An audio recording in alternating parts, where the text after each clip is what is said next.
बस. चेहरा सुद्धा कोमेजलाय. श्री, डॉक्टर काय म्हणाले रे?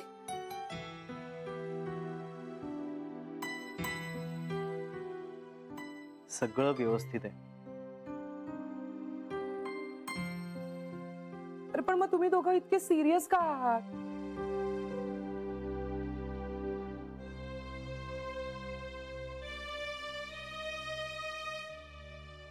हे खरं तर मी तुम्हाला आधीच सांगायला हवं होतं. म्हणजे तसा एक दोनदा मी प्रयत्नही केला, पण समावून नंतर नाही जमलं.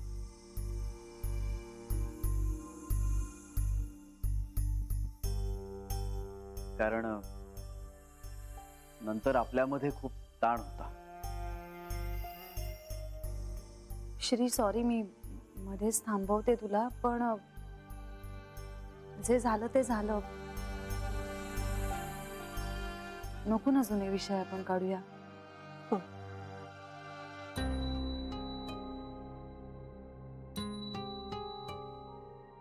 सगळ्यात आधी मी तुमच्या सगळ्यांची माफी मागते.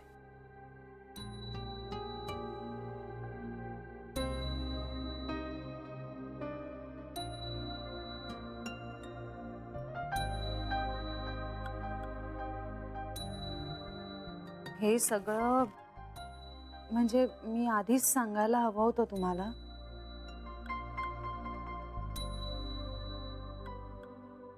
पण मी नाही सांगू शकले. माझ्यासाठी माझी कारणं किती योग्य असली तरी मी तुमच्यापासून लपवायला नको होतं.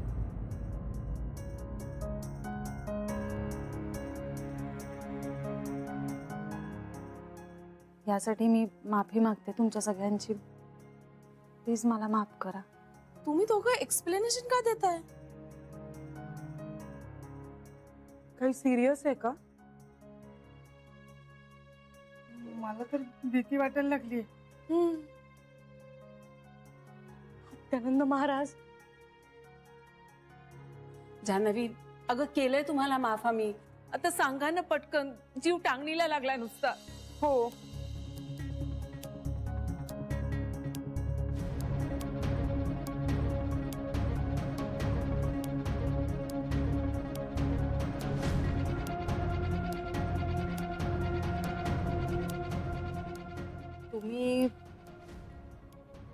तुम्ही सगळ्या जणी आजी होणार आहात.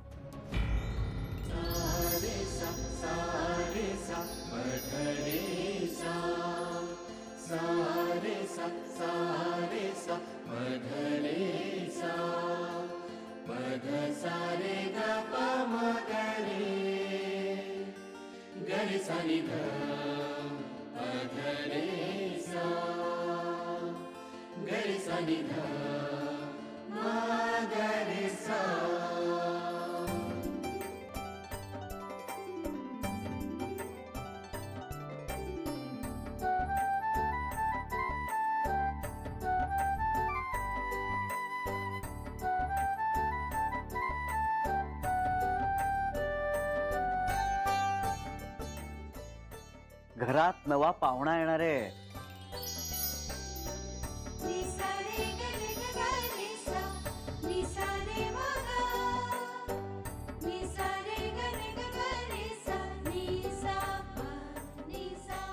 जान्हवी प्रेग्नंट आहे.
सभा सुरू झालेली आहे. माहित आहे, म्हणूनच मी गेले नाहीये. बेबी पुन्हा काही राडा करणार नाही ना? नाही, नाही करणार ती तसं. मला उगाच टेन्शन येते. अरे आजी होण्याची बातमी मिळणार आहे तिला, ती कशाला काही करेल. मी बघून येऊ का कसं चाललंय सगळं? नको, होऊन जाऊ दे सगळं. रडारड होणार नक्कीच. ती तर होणारच. हेच आधी केलं असतं तर काय बिघडलं असतं? मी आधीच सांगितलं होतं, बाळासाठी त्यांनी जान्हवीला स्वीकारलं असतं, पण मनातले आकस तसेच राहिले असते. ते मला नको होतं. आता सगळं नातं कसं स्वच्छ पारदर्शी असेल.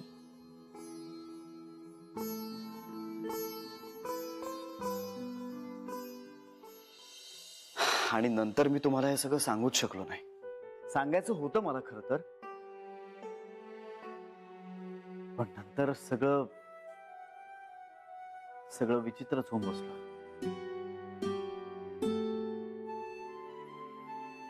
खरं तर मीच मूर्ख आहे, महामूर्ख आहे मी. किती चुकीचं वागले. इतकी आनंदाची गोष्ट होती आणि मी काय बडबडत बसले होते. शी, मला तर लाज वाटते स्वतःचीच. काय अर्थ होता त्या भांडणाला, त्या बोलण्याला.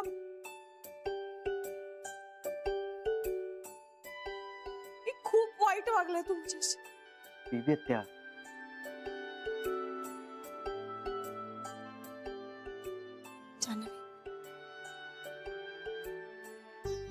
मला माफ करशील ना ग?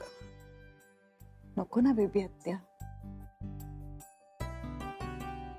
हो, मी सुद्धा चुकले. जान्हवी नको ना. तेच तर मी सुद्धा म्हणते, सोडून द्या ना. तू फक्त चूक केली जान्हवी, पण मी अपराध केलाय. तू इतकी चडपड करत होतीस, आई होणार होतीस, आणि मी श्रीचं दुसरं लग्न जमवण्याची खटपट करत होते. किती दुष्ट बाई आहे मी. बेबी त्या अगं, पण तुला कुठे माहित होतं हे सगळं? पण म्हणून त्यांनी माझा अपराध कमी होत नाही ना रे. म्हणूनच देवाने मला असं ठेवलंय. बेबी त्या प्लीज. काय अवस्था झाली असेल जान्हवीची, आणि या सगळ्याला मी कारणीभूत आहे.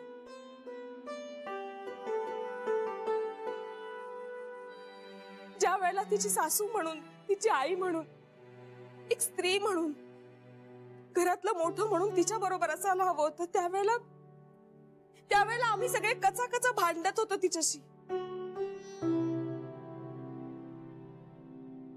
आता ते सगळं जाऊ दे बेबी त्या. जाऊ दे कसं श्री? बरोबर बोलतेय बेबी. मला तर तिचं ते म्हणणंही पटतंय की म्हणूनच देवाने आमच्याशी असं केलंय. माझं तर लग्नही झालं नाही. देवाला मी त्या योग्यतेचीच वाटले नसेल. सरू मावशी, हो असं काही नाहीये. आणि लग्नाचं काय, ते तर आत्ताही होऊ शकेल तुमचं.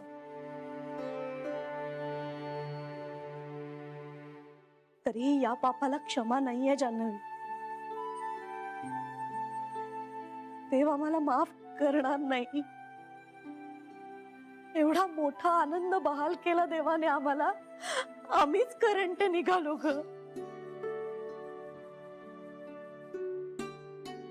आम्हाला कळलं कसं नाही. आई म्हणत होत्या तसं श्रीने तुला या घरात आणलं होतं, तर त्याच्या मर्जीचा मान ठेवला असता तर आज हे गिल्ट वाटलं नसतं ग आम्हाला.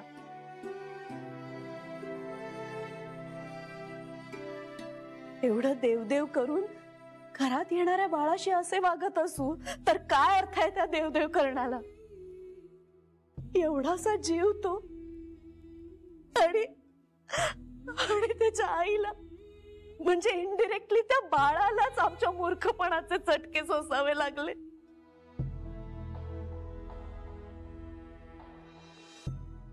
आमच्याकडे येईल का तरी ते बाळ? सरू मावशी, खरंच रे श्री,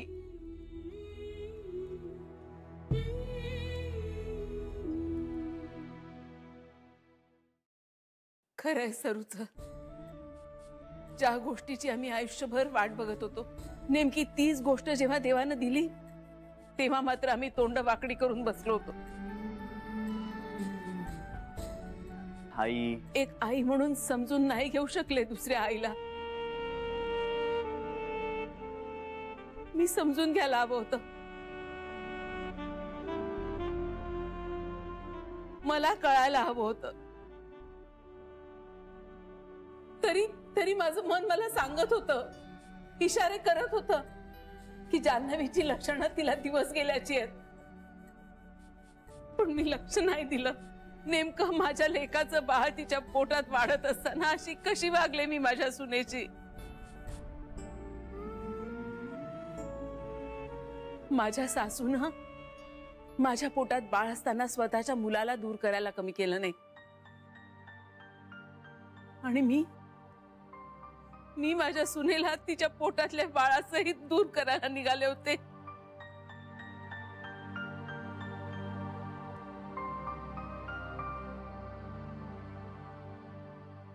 इतकी हीन कशी वागू शकले मी? आई म्हणून कशी सामोरी जाऊ मी आता? आईंच्या आदर्शाला काळीमा फासला मी. आई एक वेळ मोठ्या मनाने मला माफ करू शकतीलही, पण मी कधी स्वतःला माफ करू शकेन?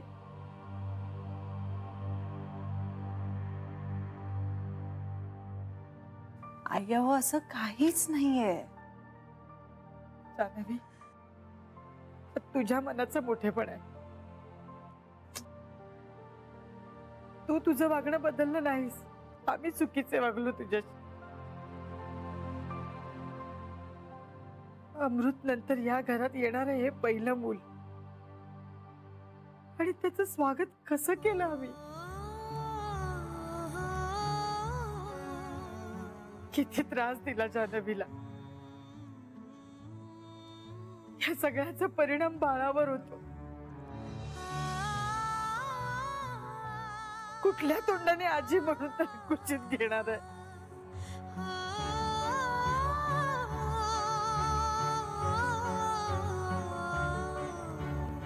मला नेहमी वाटायचं श्रीच्या पोटी माझा अमृतच येणार आहे. कसं स्वागत केलं मी माझ्या अमृतचं? काय वाटलं असेल त्याला? माफ तरी करणार आहे का मला तो? ज्या क्षणाची मी आतुरतेने वाट बघत होते तो क्षण आला आणि मी माझ्या बाळालाच नाकारलं.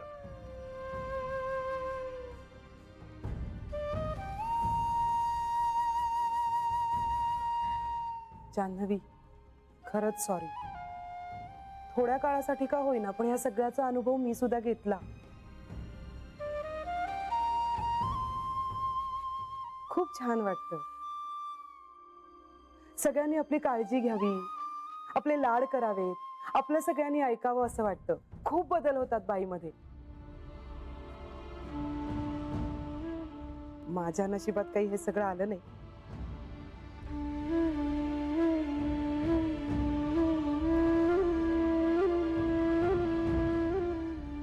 मी आपली एकटीच रात्र रात्र रडत बसायचे.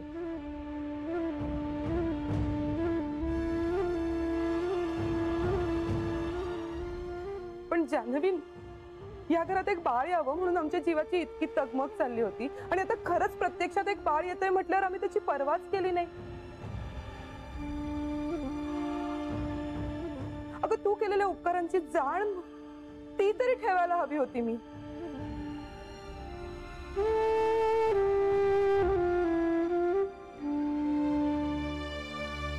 जान्हवी, बाकी सगळं विसरते ग मी, पण हे नाही विसरता का मला? जान्हवी, हे मी कधीच विसरणार नाही की मी तुझी काळजी घेतली नाही, मी तुला आधार दिला नाही. जान्हवी, खरंच चुकलंय आमचं.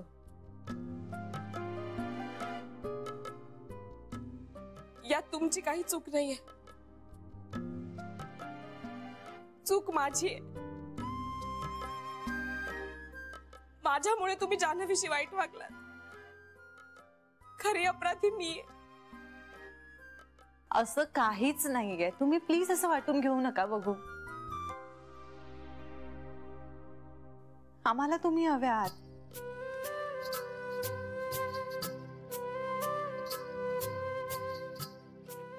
बाळाला, त्यालाही तुम्ही सगळे हवे आहात. त्याला त्याच्या सगळ्या आज्या हव्यात.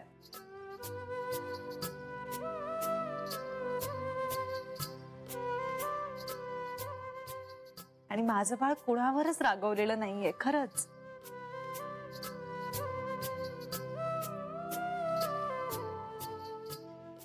उलट ते तर वाटच पाहतय आजीची.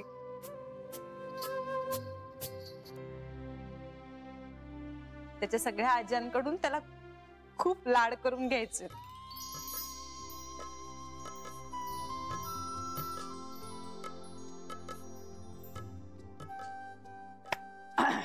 चला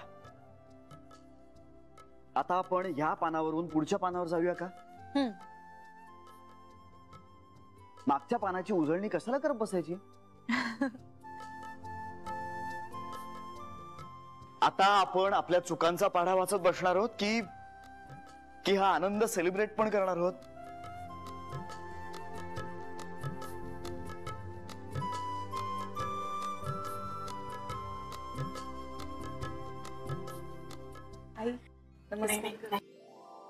नाही बाळा, आता असं वागायचं नाही. काळजी घ्यायची.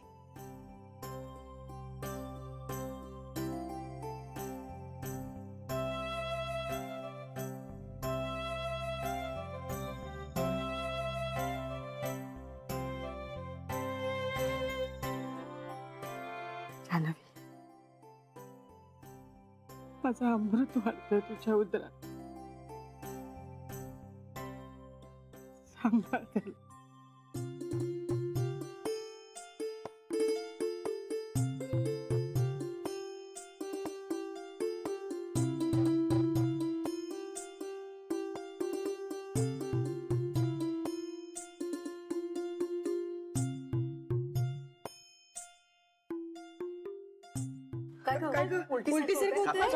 अगं मला माहिती आहे, मावशी अगं ऐक ना, मला माहिती काय करायचं.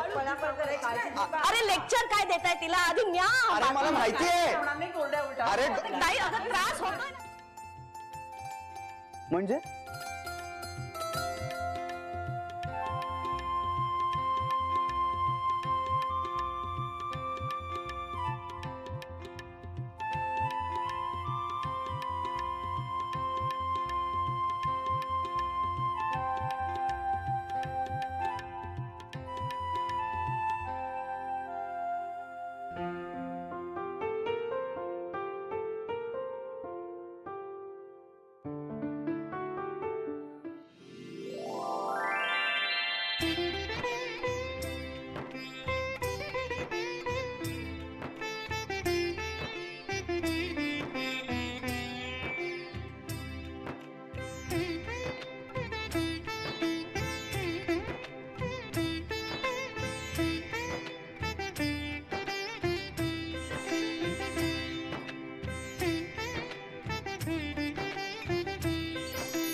विघ्नेश्वरा,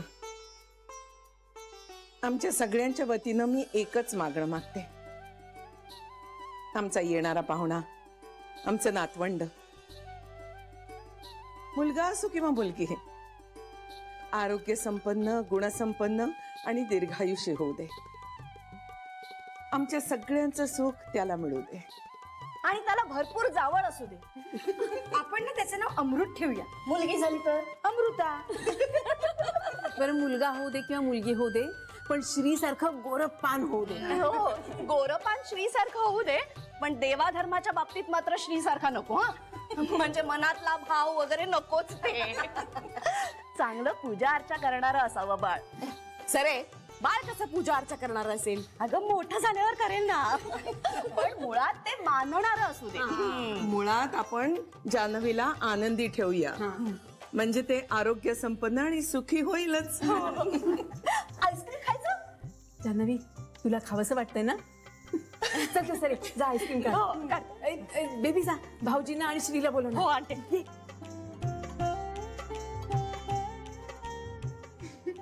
खुश. थँक्यू.